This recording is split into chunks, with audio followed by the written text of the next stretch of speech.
إن الحمد لله نحمده ونستعينه ونستغفره ونعوذ بالله من شرور أنفسنا ومن سيئات أعمالنا. من يهده الله فلا مضل له ومن يضلله فلا هادي له. وأشهد أن لا إله إلا الله وحده لا شريك له وأشهد أن محمدا عبده ورسوله. أما بعد فإن خير الحديث كتاب الله وخير الهدي هدي محمد صلى الله عليه وآله وسلم وشر الأمور محدثاتها وكل محدثة بدعة وكل بدعة ضلالة وكل ضلالة في النار.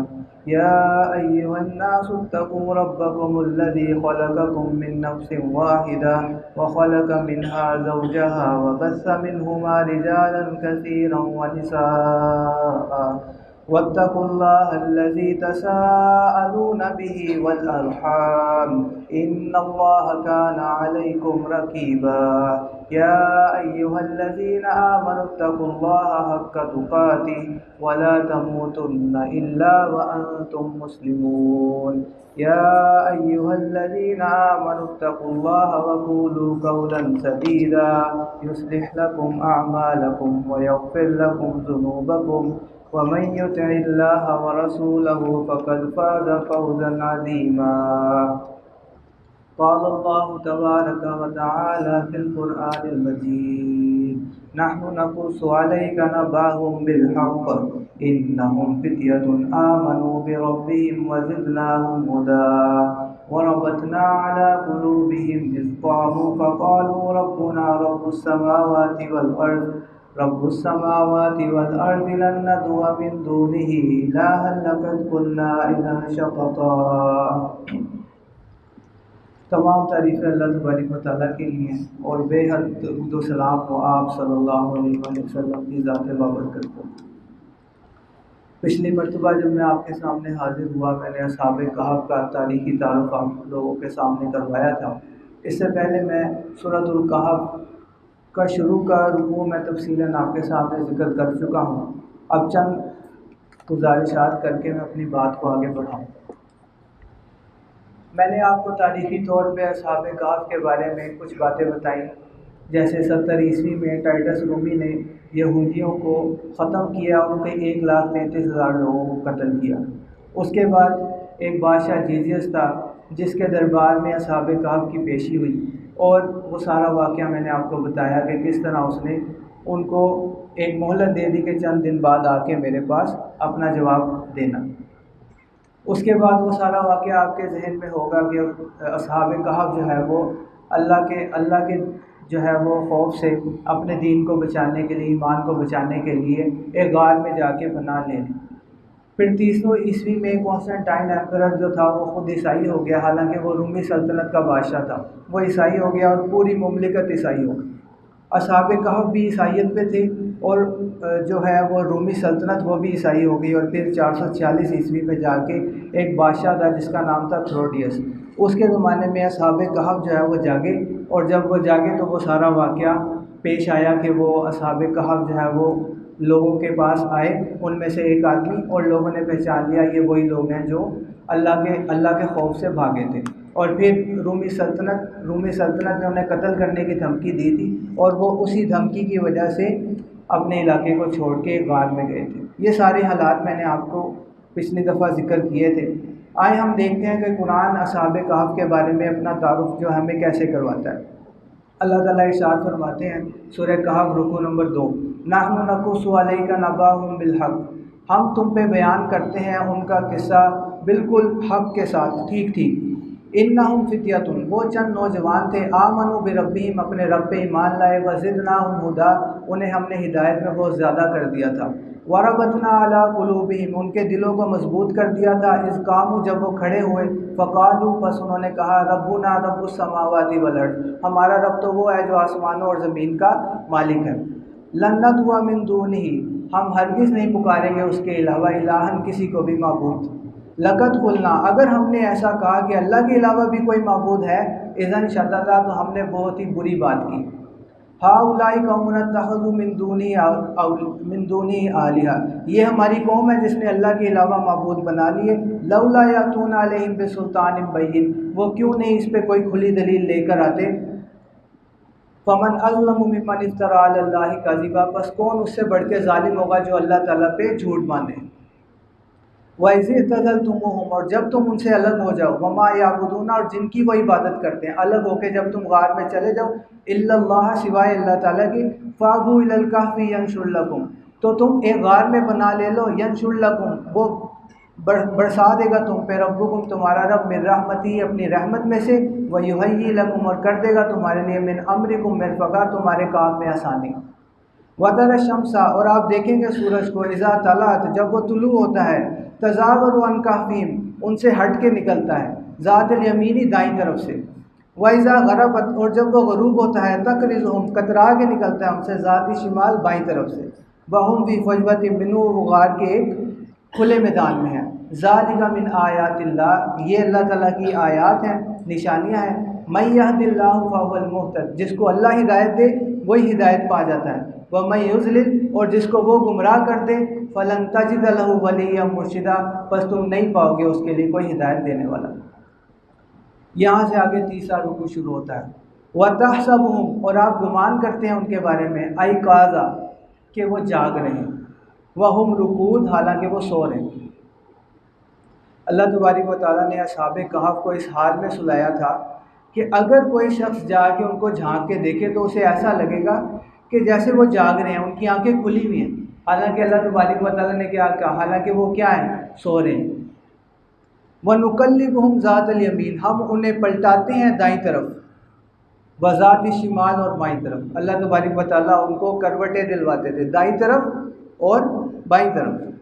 وَقَلْبُهُمْ بَاسِطٌ، اور ان کا کتا ہاتھ پھیلا کر بیٹھا ہے. ذراعیہ، اپنے ہاتھ. بالوسیط، غار کے دہانے پر. لَوِ اطَّلَعْتَ، اگر تو جھانک کے دیکھے. علیہم، ان کو. لَوَلَّیْتَ، تو منہ پھیر کے بھاگ جائے. منہم، ان سے. فرارا، بھاگنا. وَلَمُلِئْتَ، اور چھا جائے. منہم، ان کا. رعبا، تیرے پہ روب. اگر تو انہیں جھانک کے دیکھے تو ان کے کتے کا روب اور ان کا روب تیرے اوپر اس طرح سے چھا جائے کہ تو انہیں دیکھ کے بھاگ جائے کہ پتہ نہیں یہ کیا ہے. اللہ تبارک و تعالیٰ نے اپنے بندوں کی حفاظت کی. سورج جو تھا وہ کترا کے نکلتا تھا. سورج کی کرنیں ڈائریکٹلی ان پہ نہیں آتی تھیں، بلکہ ایک راستہ لے کے کسی چٹان کی اوٹ سے آ کے ان کی طرف آتی تھی، کیونکہ غار کا جو منہ تھا وہ نہ مشرق کی طرف تھا اور نہ مغرب کی طرف تھا. وہ غالباً یا شمال کی طرف تھا یا جنوب کی طرف تھا. آیت نمبر 18 سورہ کہف. اللہ تبارک و تعالیٰ نے ذکر کیا کہ جو ان کا کتا تھا وہ غار کے دہانے کے اوپر بیٹھا ہوا تھا، اپنے ہاتھ پھیلا کے غار کے دہانے کے اوپر بیٹھا ہوا. اب یہاں پہ ایک اہم بات ہے جس کی طرف مجھے جو ہے کچھ تفصیل سے بات کرنی پڑے گی. وہ یہ کہ اللہ تبارک و تعالیٰ نے بعض چیزوں کا نام لے کے ہمیں بتایا. مثال کے طور پہ اللہ تبارک و تعالیٰ نے کہا کہ خنزیر کا گوشت نہ کھانا. اللہ تعالیٰ نے نام لیا اس کا کہ اس کا گوشت تم نے نہیں کھانا. ہماری شریعت میں بعض چیزوں کا اللہ تبارک و تعالیٰ نے نام لے کے بتایا. حدیث میں ذکر ملتا ہے، قرآن میں ذکر ملتا ہے.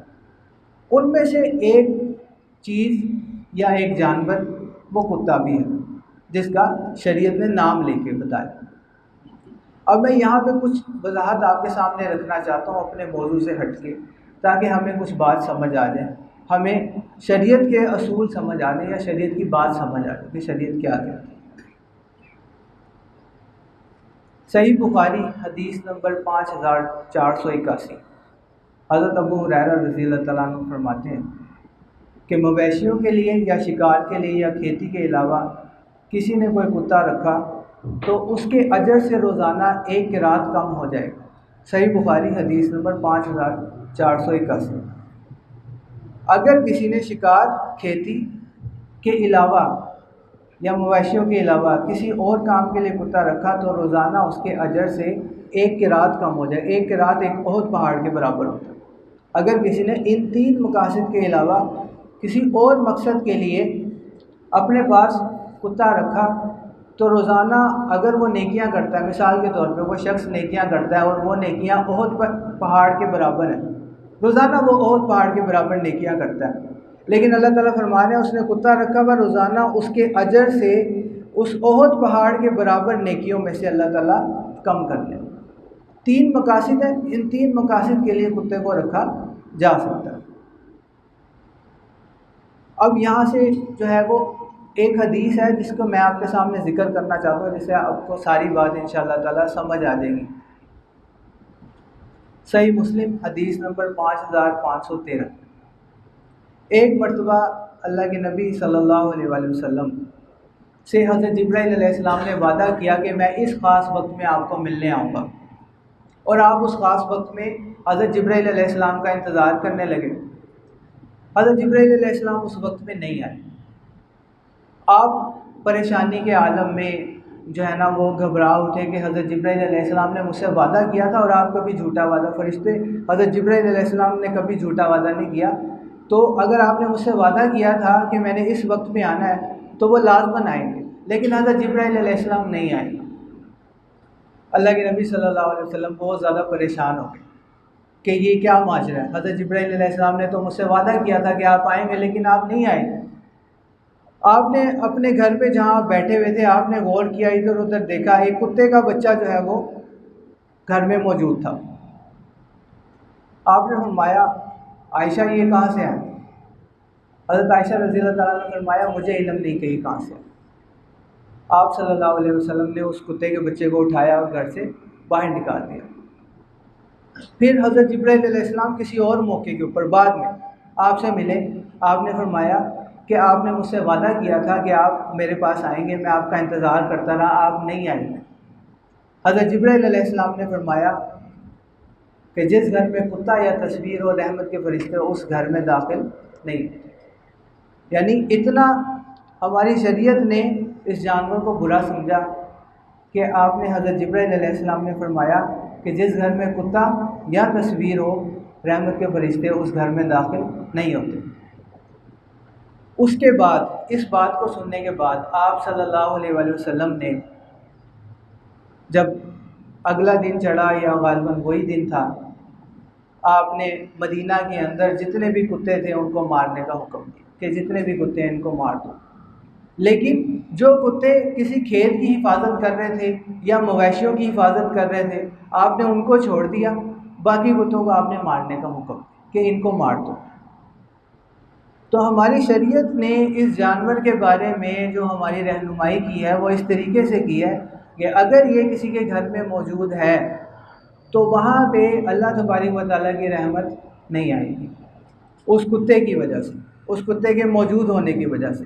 ہاں شریعت نے اجازت دی ہے کہ کچھ صورتیں ہیں جن صورتوں میں آپ اس کو رکھ سکتے ہیں، اس کو پال سکتے ہیں، پال نہیں سکتے اس کو رکھ سکتے ہیں حفاظت کے لیے، حفاظت کے کئی مویشیوں کے لیے، شکار کے لیے یا کھیتی کے لیے اس کو رکھا جا سکتا ہے۔ لیکن اس کے علاوہ اگر کسی مقصد کے لیے شوقیہ طور پہ اس کو پالنے کی جو ہے نا کسی کو شوق ہو تو ہماری شریعت اس کی اجازت نہیں دیتی۔ اب میں آپ کے سامنے ایک اور حدیث رکھنا چاہتا ہوں، یہ حدیث صحیح مسلم کی 4020 نمبر حدیث ہے۔ آپ نے پہلے تو یہ حکم تھا عمومی طور پہ کہ تمام کتے جتنے بھی ہیں ان سب کو مار دو۔ پھر صحابہ کرام نے عرض کی اللہ کے نبی یہ کتے ہمارے بعض کاموں میں ہمارے کام آتے ہیں، ہمارے شکار کے لیے، ہمارے مویشیوں کے لیے ان کی حفاظت کرتے ہیں۔ تو اللہ کے نبی صلی اللہ علیہ وسلم نے فرمایا کہ ٹھیک ہے، پھر یہ حکم عام طور پہ جو ہے نا آپ نے اس کو جو ہے نا عام طور پہ نافذ نہیں کیا، آپ نے فرمایا کالے کتے کو مار دو،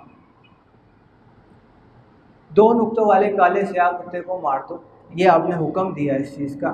باقی کتوں کو آپ نے ان کے بارے میں جو ہے نا وہ یہ حکم بالکل اس طرح سے نہیں دیا کہ بھئی دیکھتے ہی مار دو، لیکن کچھ مقاصد کے لیے اگر کتے کو رکھنا جائز ہے تو وہ شریعت نے ہمیں بتا دیا کہ یہ مقاصد ہیں، ان کے لیے آپ اس کو رکھ سکتے ہو، اگر اس کے علاوہ کوئی مقصد ہے تو اس کے لیے آپ نہیں رکھ سکتے۔ قرآن مجید میں بھی اللہ تبارک و تعالیٰ نے ایک مقام پر کتے کا ذکر کیا ہے، قرآن مجید میں کئی مقام پر اس جانور کا ذکر اللہ تبارک و تعالیٰ نے کیا ہے، لیکن ایک مقام ہے جو سورہ اعراف آیت نمبر 175 اور 176، اس میں بھی اللہ تبارک و تعالیٰ نے اسی جانور کا ذکر کیا۔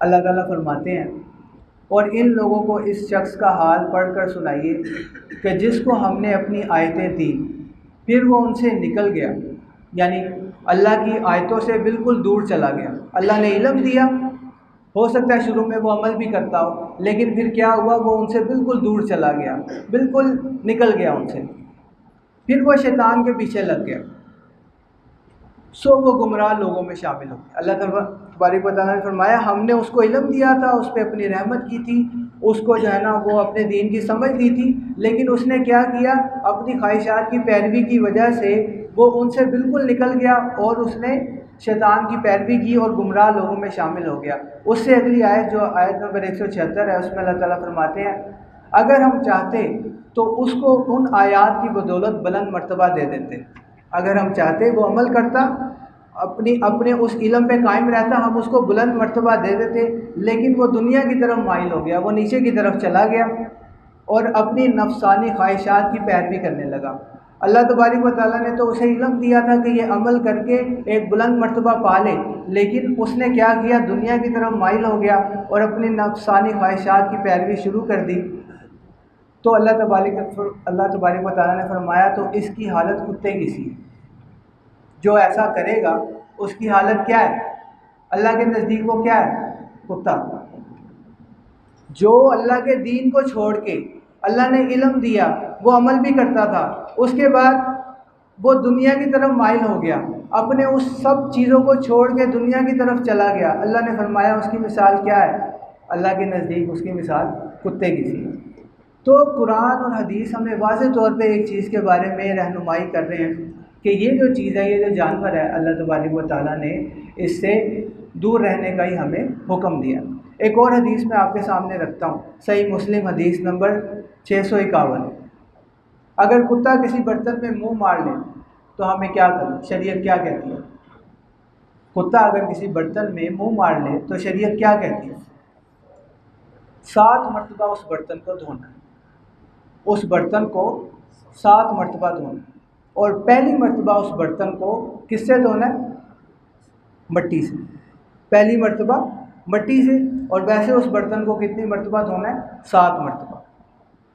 اب یہاں پہ جو ہے نا وہ بات جو سمجھنے کی ہے وہ یہ کہ اگر وہ کسی برتن میں منہ مار لے تو اس برتن کو ہم نے 7 دفعہ دھونا ہے، اور پہلی مرتبہ کس سے دھونا ہے؟ مٹی سے۔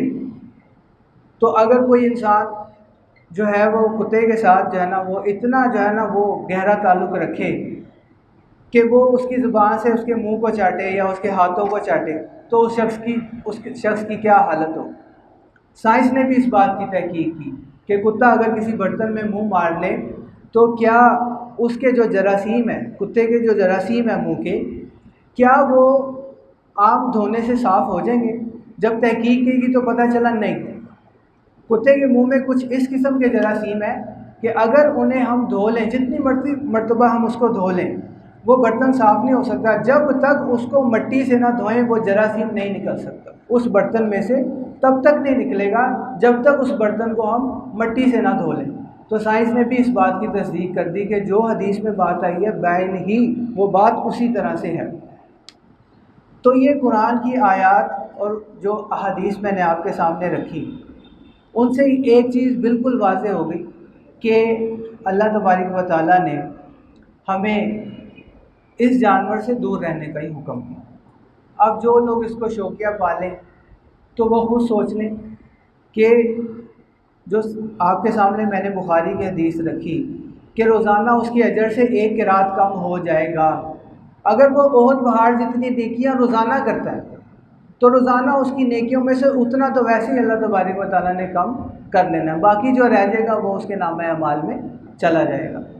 تو جن لوگوں کو اس چیز کا جو ہے وہ شوق ہے کہ ہم جو ہے نا وہ کتا پالیں، ان کو لازماً ان احادیث کا مطالعہ کرنا چاہیے تاکہ یہ پتہ چلے کہ شریعت ہمیں اس جانور کے بارے میں کیا حکم دیتی ہے، تاکہ ہم جو ہے وہ بچیں۔ ہمیں دوسروں کو بھی اس کی جو ہے نا ترغیب دینی چاہیے۔ ہو سکتا ہے کہ کوئی شخص علم نہ ہونے کی وجہ سے اس جانور کو پالتا ہو، اللہ تعالیٰ نے پالنے کے لیے بہت سے جانور دیے ہیں جن کو انسان پال سکتا ہے اور وہ ان سے فائدہ اٹھا سکتا ہے، لیکن ہو سکتا ہے کہ کوئی شخص علم نہ ہونے کی وجہ سے اس جانور کو پالتا ہو، تو ہماری یہ ذمہ داری ہے کہ ہم اس شخص کو بتائیں کہ ہماری شریعت نے اس جانور کے بارے میں کیا کیا وضاحتیں جو ہے نا ہمیں دی ہیں اور کیا کیا احکامات دیے ہیں، تاکہ وہ شخص بھی وہ جو ہے نا جب علم آ جائے تو ان چیزوں سے بچ جائے، تاکہ وہ بھی جو ہے نا وہ اپنا احادیث پہ عمل کرنے والا بن جائے۔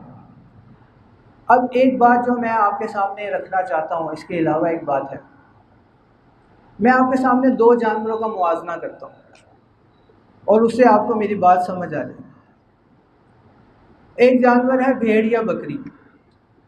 اس کی جو عادت ہے وہ یہ کہ وہ رات کو بکری جو ہے وہ سو جاتی ہے، اپنے ٹائم سے سو جاتی ہے، اور صبح جیسے ہی فجر کا وقت ہوتا ہے، بکری کو بھوک لگتی ہے، وہ آوازیں نکالتی ہے اپنے منہ سے کہ اسے کھانے کے لیے کچھ چاہیے، اور وہ پھر جو ہے نا وہ کھانا کھاتی ہے۔ سارا دن جو ہے نا اس کا کام ہے کہ چلنا پھرنا، اور اس کے بعد جیسی رات ہوگی بکری جو ہے اس نے اپنی روٹین کے اوپر آ کے جو ہے نا وہ سو جانا۔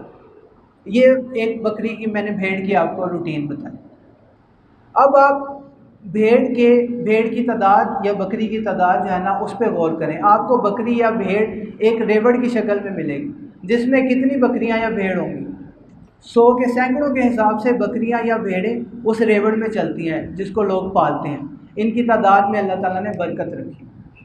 بکری رات کو سو جاتی ہے اور صبح فجر میں جو ہے نا وہ اٹھ جاتی ہے، اور اس کے بعد جو ہے نا وہ سارا دن مصروف رہنے کے بعد رات کو اس نے دوبارہ سو جانا۔ یہ بکری کی ایک یا بھیڑ کی ایک روٹین۔ اللہ تعالیٰ نے اس کی تعداد کے اندر برکت ڈال دی، کیونکہ فجر کے بعد کا وقت ویسے ہی برکت والا ہے، تو اللہ تعالیٰ نے اس کی تعداد کے اندر، اس کے گوشت کے اندر، ہر سال آپ بھیڑ یا بکری لے کے آتے ہیں، جب عید الاضحیٰ آتی ہے تو آپ ذبح کرتے ہیں، لیکن اس کی تعداد کم نہیں ہوتی۔ دوبارہ اتنی ہی بکریاں مارکیٹ میں دوبارہ آ جاتی ہیں، آپ خرید کے لے کے آتے ہیں اور ان کو جو ہے نا وہ ان سے فائدہ اٹھاتے ہیں۔ اللہ تعالیٰ نے اس کی تعداد میں برکت رکھی ہے۔ کیوں؟ وہ رات کو سو جاتی ہے اور صبح اٹھ کے اس کا کام ہے کہ وہ اپنا، سب سے پہلے اسے بھوک لگتی ہے اور اس کے بعد اس نے اپنا جو ہے نا وہ سارا دن پھرنا ہوتا ہے۔ اب میں آپ کو کتے کی روٹین بتاتا ہوں۔ کتا ساری رات بھونکتا ہے، اور جب صبح ہوتی ہے تو کتا ساری رات بھونک کے تھک جاتا ہے اور صبح وہ سو جاتا ہے۔ اب کتے کے اندر اللہ تعالیٰ نے برکت نہیں رکھی۔ آپ کو کبھی کتے سینکڑوں کی تعداد میں نظر آئے ہیں؟ کبھی کسی ریوڑ کے اندر آپ کو کتے نظر آئے ہیں؟ ہمیشہ آپ کو کتے زیادہ سے زیادہ جتنے ملیں گے، اگر ایک ساتھ بھی جا رہے ہوں تو 6 یا 7 8 9 اتنے کتے جو ہے نا وہ مل کے ایک ساتھ جا رہے ہوں گے۔ کبھی آپ کو سینکڑوں کی تعداد میں کتے نظر نہیں آئیں گے۔ اللہ تعالیٰ نے اس میں برکت نہیں رکھی، کیونکہ اس کا کیا کام ہے؟ ساری رات جاگنا اور دن میں سو جانا۔ کتے کو لوگ حفاظت کے لیے بھی اس لیے رکھتے ہیں، کیونکہ وہ گھر کے باہر اگر بیٹھا ہوا ہے تو اس کا کام ہے کہ ساری رات اس نے جاگنا ہے اور جب صبح ہونی ہے اس نے سو جانا ہے۔ یہی جو ہے نا اس کی روٹین ہے۔ تو لیکن آپ کو اس کی تعداد کے اندر برکت نظر نہیں آئے گی۔ کتے کی تعداد کے اندر آپ کو برکت نظر، لیکن بکری کی تعداد کے اندر آپ کو برکت نظر آئے گی۔ کیوں؟ وہ فطرت کے اوپر ہے کہ اس نے رات کو سونا ہے اور صبح اٹھ جانا ہے اور پھر اپنے کام کرنے ہیں۔ اب یہاں پہ میں آپ کو ایک حدیث سے ایک چیز واضح کرتا ہوں۔ صحیح مسلم حدیث نمبر 1491، جو شخص رات کو عشاء جماعت کے ساتھ ادا کرے اسے آدھی رات تہجد پڑھنے کا ثواب ملتا ہے، اور اگر وہ صبح فجر بھی جماعت کے ساتھ ادا کرے تو اسے ساری رات تہجد کی عبادت کا ثواب ملتا ہے۔ شریعت ہمیں کیا سمجھاتی ہے؟ کہ رات کو سو جانا۔ وَجَعَلْنَا اللَّيْلَ لِبَاسًا وَجَعَلْنَا النَّهَارَ مَعَاشًا، ہم نے رات کو بنایا لباس اور دن کو بنایا معاش کا ذریعہ۔ اب ہم اپنی روٹین دیکھیں، کیا ہم نے شریعت کے خلاف کام نہیں کیا؟ آپ چلے جائیں کسی کھانے پینے کے بازار میں رات کے 12 بجے، آپ کو وہاں پہ رش نظر آئے گا، لوگ کھا پی رہے ہوں گے، اور اس کے بعد کھانے پینے کے بعد ان کی روٹین ہے کہ سو جانا، اور صبح فجر کی نماز بھی گئی اور انہوں نے اٹھنا ہوگا کافی دن چڑھے جا کے۔ یہ روٹین۔ اگر آج ہم رونا روتے ہیں نا کہ ہمارے پاس برکت نہیں ہے، تو ہم اپنے آپ کو دیکھیں کہ ہماری روٹین کس سے ملتی ہے جا کے۔ اب ہم نے اپنے آپ پہ غور کرنا ہے، ہماری روٹین کس سے مل رہی ہے جا کے، فطرت سے یا دوسری چیز جس کا میں ابھی نام نہیں لینا چاہتا۔ ہماری روٹین کس سے ملتی ہے جا کے، ہمارا کیا کام ہے؟ کیا ہم رات کو عشاء جماعت کے ساتھ ادا کر کے سوتے ہیں اور صبح فجر جماعت کے ساتھ ادا کرتے ہیں؟ جو حدیث میں نے آپ کے سامنے رکھی، صحیح مسلم حدیث نمبر 1491، اگر اس پہ عمل کرتے تو کیا ہوتا؟ ساری رات تہجد کی نماز کا ثواب ہمیں مل جاتا۔ لیکن ہم نے کیا کیا؟ شریعت کے خلاف کام کیا۔ اور میں نے آپ کو بتا دیا کہ یہ جو شریعت کے خلاف کام ہے یہ کون کرتا ہے۔ اب ہم خود اپنے آپ پہ غور کریں، ہماری روٹین کس سے مل رہی ہے جا کے؟ کیا ہم شریعت کے اصولوں کے اوپر جو ہے نا اپنی زندگی گزار رہے ہیں، یا شریعت کے اصولوں کے خلاف؟ اور کتا میں نے آپ کو بے شمار یہاں پہ آپ کے سامنے احادیث سے ثابت کیا ہے کہ کتے کو اچھا نہیں سمجھا گیا۔ قرآن و حدیث کے اندر کتے کو اچھا نہیں سمجھا گیا، اسے مارنے کا حکم ہے، احادیث میں اس کو مارنے کا حکم ہے۔ ہم کس کی روٹین کی پیروی کر رہے ہیں؟ اور پھر ہم کہتے ہیں کہ ہماری صحت میں برکت نہیں، ہمارے کھانے میں برکت نہیں، ہمارے مال میں برکت نہیں۔ برکت کہاں سے آئے گی جب ہم نے برکت والی چیز کو ہی چھوڑ دیا؟ تو برکت کہاں سے آئے گی؟ میں نے آپ کو بتایا بکری سینکڑوں کی تعداد میں آپ کو ملے گی، بھیڑ سینکڑوں کی تعداد میں لوگ پالتے ہیں، جانور ہے، ڈیوڑ ہے، آپ ہر عید الاضحیٰ پہ لے کے آتے ہیں، ذبح کرتے ہیں، اس کی تعداد کم کیوں نہیں ہوتی؟ کتا جو مؤنث مادہ ہے وہ ایک وقت میں 8 یا 9 بچے دیتی ہے، لیکن بکری ایک وقت میں 2 یا زیادہ سے زیادہ 3۔ لیکن اللہ نے اس کی تعداد میں برکت رکھ دی، اور وہ دوسرے جو شریعت جو فطرت کے خلاف ہے اللہ نے اس کی تعداد میں برکت نہیں رکھی۔ تو میں آخری بات کر کے اپنی بات کو جو ہے نا وہ یہاں پہ مکمل کروں گا کہ اللہ تعالیٰ سے دعا ہے کہ اللہ تعالیٰ ہمیں رات کو عشاء جماعت کے ساتھ ادا کرنے، اس کے بعد سو جانے، اور صبح فجر جماعت کے ساتھ ادا کرنے کی اللہ تعالیٰ ہمیں توفیق عطا فرمائے، تاکہ ہماری ہر چیز کے اندر اللہ تعالیٰ کی طرف سے رحمت بھی آئے اور برکت بھی آئے۔ اقول قولی ھذا استغفر اللہ لی ولکم۔